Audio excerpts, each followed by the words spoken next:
Okay so guys, आपका एक बार फिर से स्वागत है हमारी लेटेस्ट कमाल धमाल एपिसोड में। और भाई देखो, डब्ल्यूडब्ल्यूई की न्यूज़ तो चलती रहती है। और अभी देखो हाल ही में एक तो मुझे पता नहीं चलता यार भाई, आप लोग लाइक एंड सब्सक्राइब करते क्यों नहीं हो। फिर एकदम कमाल कमाल वीडियोस आती है, लाइव सेशंस होते हैं, इतनी सारी धमाल चीज़ें होती हैं, सब कुछ आपसे मिस हो जाता है। और भाई साहब मुझे बहुत बुरा लगता है कि जब आप इतनी ग्रेट ग्रेट न्यूज़ जो मिस कर देते हो। अभी देखो, अभी हाल ही में हमने ब्रॉक लेसनर के करियर के बारे में, ब्रॉक लेसनर के रिटर्न के बारे में, उनके न्यू लुक के बारे में इतनी बात करी। देखो वो आपको ऐसे पता चलेगा, लाइक एंड सब्सक्राइब करते, लाइक पर आते तभी तो पता चलता, मतलब लाइव पर आते तो। लेकिन नहीं, आपने तो नहीं करना। सो जस्ट गो अहेड यार, आपको बहुत कुछ जानने को मिलेगा और बहुत सारी वीडियो ऐसी आती रहती हैं। So just go for it. और चलो ठीक है, आप चीज़ें शुरू कर लेते हैं। तो सैटरडे नाइट मेन इवेंट जो होने वाला है भाई 24 मई 2025 को टैम्पा फ्लोरिडा से।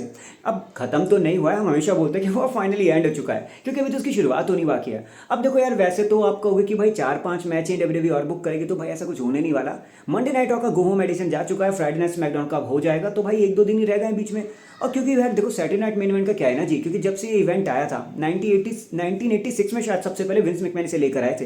तो ये कोई प्रॉपर पेपर व्यू नहीं है, मैं आपको पहले ही बता दूं।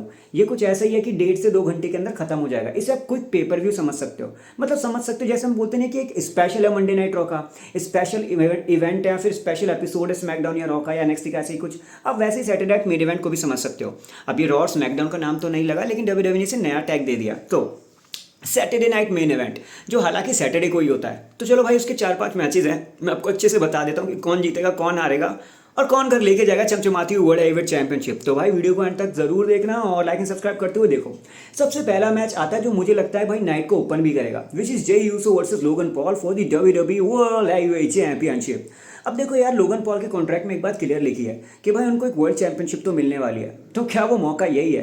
भाई मेरे को तो ऐसा नहीं लगता। मेरे को तो लगता है कि भाई ये बंदा शायद मनी इन द बैंक ही ना जीत जाए, क्योंकि हील भी तो है। और मैं बता चुका हूँ कि कैसे इस साल दोनों ही मनी इन द बैंक, चाहे वो लेडीज़ के हों चाहे वो मर्द के हों, भाई हील ही जीतने वाले हैं। खैर, तो इस मैच में क्या होगा, तो भाई फेवरेट भी चल रहे हैं और मैं भी भाई चूज कर रहा हूँ जे उसो को कि वही जीत जाएंगे। अब यहाँ पे कुछ लोगों का ये कहना है कि भाई सेथ रॉलिंस आएगा और फिर उसके बाद वो लोगन पॉल की मदद कर देगा और लोगन पॉल टाइटल जीत जाएंगे। तो भाई वो एक डिफरेंट टेक है, क्योंकि फिर ये होगा कि भाई सैमी ज़ेन ने जे उसो को भी अपना दुश्मन बना लिया। फिर होगा क्या, Roman Reigns, CM Punk, Sammy Zayn और जे उसो ये चारों मिलकर पीछे पड़ जाएंगे सैमी ज़ेन और ब्रॉन ब्रीकर के पास, और Seth Rollins and Bron Breakker के पास। और ब्रॉन ब्रीकर और सेथ रॉलिंस के पास भी तो फिर दो बंदे होने चाहिए ना, ताकि मतलब मैच कर सके इतनी सारी हाइप को। हाँ, अगर मेन इवेंट में जब ये टैग टीम मैच होगा और सैमी ज़ेन सीएम पंक को धोखा देकर सेथ रॉलिंस की टीम में चले जाते हैं, तब सीएम पंक के पास 2 मेंबरों की कमी होगी, तब जाके हो सकता है कि हाँ भाई ऐसा कुछ हो जाए, वरना मुझे तो नहीं लगता। खैर, तो अगर ये चीज़ें नहीं भी होती और मेरे को नहीं लगता कि भाई ऐसा कुछ होने भी वाला है, और सेथ भाई आके चीटिंग भी करते ना, तभी भी मुझे लगता है कि जे उसो कैसे भी करके अपने टाइटल को रिटेन कर ही लेंगे और फिर फीनिक्स में वो जाकर लड़ेंगे गंथर से for the world heavyweight championship. Logan Paul versus Gunther तो भाई नहीं होने वाला फॉर द टाइटल, इतना तो मुझे पता है। लोगन पॉल जाएंगे शायद मनी द बैंक में। अब यहाँ तो इनका कुछ नहीं होने वाला, तो मेरी प्रिडिक्शन जाएगी जे उसो के साथ कि वो अपने टाइटल को यहाँ रिटेन करके बड़े प्यार से निकल लेंगे।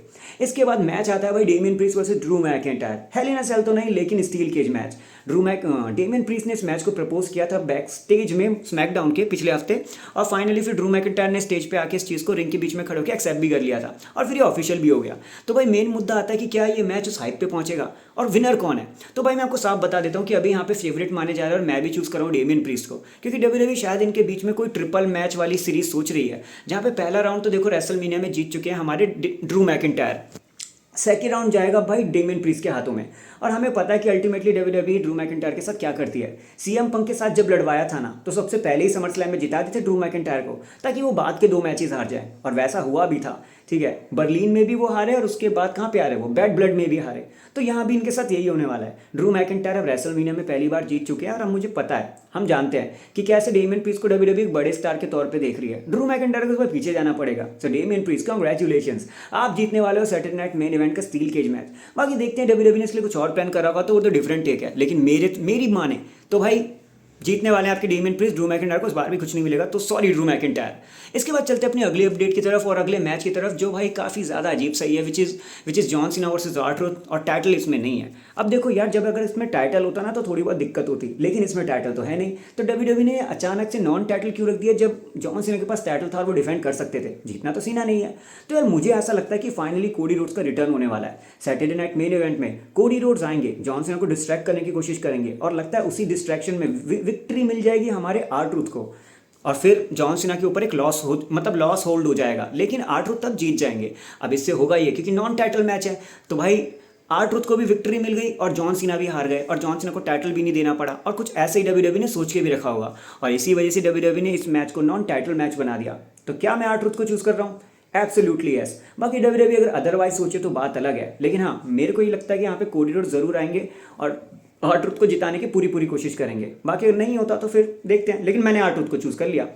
अब चलते हैं अपने फाइनल मैच की तरफ, जो ऑब्वियसली मेन इवेंट ही होगा, which is Seth Rollins Bron Breakker versus CM Punk and Sami Zen.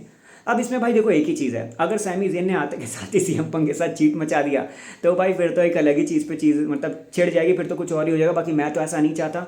ये सैमी ज़ेन बंदा भाई अब मुझे कर रहा है इरिटेट। भाई केविन ओवेंस ने सही बोला था कि भाई तुझे किसी की मदद करनी है तो अपनी मदद कर, बाकी लोगों की छोड़ दे। पता नहीं ये 2-3 साल से भाई ये टैग टीम के साथ ही घूमा जा रहा है, दूसरे लोगों की मदद ही कर रहा है, अपना इसका कुछ होना नहीं है। पता नहीं WWE ने इनको कहाँ पे जाके डाल दिया है, समझ नहीं आता। ये आराम से भाई सेकेंडरी टाइटल के पीछे तो भाग ही सकते थे, लेकिन पता नहीं भाई क्या टैग टीम में इनको मजा आ रहा है। अब भाई सैमी ज़ेन का कभी सेथ का साथ दो, कोडी का साथ दो, ब्लड लाइन का साथ दो, फिर ब्लड लाइन का साथ दो जब वो अच्छी हो गई, अब भाई सीएम पंक का साथ दो। भाई तू साथ ही देता रहे सैमी ज़ेन। खैर, और हाँ दूसरे बंदे बेल्ट लेके चले जाएंगे, एक दिन मुझे लगता है फिन बैलर भी कुछ ना कुछ उसका हो जाएगा, लेकिन सैमी ज़ेन सबका साथ ही देते हुए नजर आएंगे। खैर हम चलते हैं अपने आगे उसकी तरफ और देखते हैं रिजल्ट में क्या है। तो भाई यहाँ पे देयर इज नो वे कि सीएम पंक और सैमी ज़ेन जीतने वाले हैं। मेरे को लगता है चीटिंग करके या फिर कोई तीसरा मेंबर आएगा सेथ रॉलिंस का, जो आके इस मैच को हरा जाएगा और सेथ रॉलिंस और ब्रॉन ब्रीकर के हाथ में विक्ट्री चली जाएगी, और नहीं भी जाएगी तो ये नो डिस्क्वालिफिकेशन की वजह से मैच खत्म हो भी जाएगा। अब रही बात यहाँ पर एक सबसे बड़ा इफेक्ट जो है वो है रोमन रेंस इफेक्ट, कि क्या भाई सैटरडे नाइट मेन इवेंट में वो नियॉन फीलिंग में, वो नियॉन लाइट्स के अंदर, क्या वो डार्क फीलिंग में हमारे रोमन रेंस आ पाएंगे? तो भाई देखो सैटरडे नाइट मेन इवेंट 24 को हो रहा है, 25 को हमारे रोमन रेंस का जन्मदिन है, तो क्या पता celebration of Saturday night main event Tampa Florida में ही हो जाए। और हमें क्या लगता है हमारे रोमन रेंस का घर कहाँ है? Pensacola Florida. Saturday night main event कहाँ हो रहा है? Tampa Florida. रोमन रेंस के घर से कुछ 30-40 किलोमीटर दूर। तो भाई रोमन रेंस क्यों नहीं आएंगे? तो भाई मेरा ऐसा मानना है कि भाई रोमन रेंस और कोडी रोड्स अपने अपने रिस्पेक्टिव मैच में जरूर आएंगे। कोडी रोड्स आएंगे R-Truth को जिताने, रोमन रेंस आएंगे भाई अपनी तड़ी दिखाने। बाकी देखते हैं कि भाई इसमें क्या chaos मचता है। बाकी अगर आप चैनल पर नए हो तो चैनल को अभी लाइक एंड सब्सक्राइब कर दो, क्योंकि ऐसी कमाल धमाल अपडेट आपको कौन देगा। और भाई साहब देखो बात ऐसी है कि अगर आप अदरवाइज सोचते हो और मेरी सोच से आपकी सोच नहीं मिल रही है, जो कि मुझे पता है ऐसा हो जाएगा, तो कमेंट सेक्शन आपके पास है, जो मन में कमेंट कर दो, लाइक एंड सब्सक्राइब कर दो। मैं मिलता हूँ आपसे अगले एपिसोड में, तब तक अपना ख्याल रखें, खुश रहें। बाबू होना तो बात करें, नहीं तो ढूंढ ले, because life is too short, tomorrow is not guaranteed. ये मैंने कुछ ज़्यादा जल्दी नहीं बोल दिया, मतलब सीरियसली, मतलब आप लोगों को पता भी लगा कि मैंने क्या बोला? मतलब रेसलमैटिक्स तो गधा है क्या, इतनी जल्दी जल्दी बोला, लोगों को पता क्या चलेगा? तो चलो एक बार स्लो मोशन में हो जाए, जैसे कि हमारे लाइव में आके लोग बोलते थे लाइव में बहुत क्रेजी कंटेंट आता है। भाई कहाँ रहते हो आप लोग? आ जाओ, लाइक एंड सब्सक्राइब किया करो। खैर धीरे से, अगर बाबू होना है तो बात कर ले, नहीं है तो ढूंढ ले, because life is too short, tomorrow is not guaranteed my brother. इसलिए खुश रहें, हंसते गाते रहें। और यार चलो मजाक बहुत हो गया, मैं मिलता हूँ आपसे अगली वीडियो में, तब तक के लिए जय हिंद, जय भारत, वंदे मातरम एंड peace।